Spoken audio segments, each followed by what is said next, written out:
દર્શક મિત્રો, Indian cultural પ્રેસમાં આપનું સ્વાગત છે। સમાચાર પર કરી નજર। પંચમહાલ જિલ્લાના ગોધરા ખાતે 3 માર્ચના રોજ રાહુલ ગાંધીની ભારત જોડો ન્યાય યાત્રાને લઈને પોલીસ તંત્ર દ્વારા સુરક્ષાની તૈયારીઓના ભાગરૂપે જિલ્લા પોલીસ વડા હિમાંશુ સોલંકી, પોલીસ અધિકારીઓ, ગોધરા પ્રાંત અધિકારી સહિત અન્ય એજન્સીઓ સાથે મળીને રૂટનું નિરીક્ષણ કર્યું। આગામી 8 માર્ચના રોજ પંચમહાલ જિલ્લામાં કોંગ્રેસની રાહુલ ગાંધીની ભારત જોડો ન્યાય યાત્રાને લઈને કોંગ્રેસ કાર્યકરોમાં ઉત્સાહનો માહોલ જોવા મળી રહ્યો છે।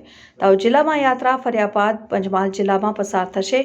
ગોધરા શહેરમાંથી રાહુલ ગાંધી પસાર થનાર છે, જેને લઈને પંચમહાલ પોલીસ દ્વારા શહેરના જે રૂટ ઉપરથી રાહુલ ગાંધીની યાત્રા પસાર થવાની છે તે રૂટ ઉપર સુરક્ષાના ભાગરૂપે બંદોબસ્તની વ્યવસ્થા કરવામાં આવી છે। પંચમહાલ પોલીસ વડા હિમાંશુ સોલંકી સહિતના અધિકારીઓ સાથે રહીને રૂટનું નિરીક્ષણ કર્યું હતું। રાહુલ ગાંધીની યાત્રા સર સર્કલથી શરૂ થઈને બસ સ્ટેશન વિસ્તાર, કેન્દ્રવાણી રોડ, રેલવે સ્ટેશન રોડથી પસાર થઈને મેડ સર્કલ ખાતે તેઓ જાહેર સભા સંબોધન કરશે। તેના તૈયારીઓ અને સુરક્ષાના ભાગરૂપે બંદોબસ્ત ગોઠવવામાં આવ્યો છે।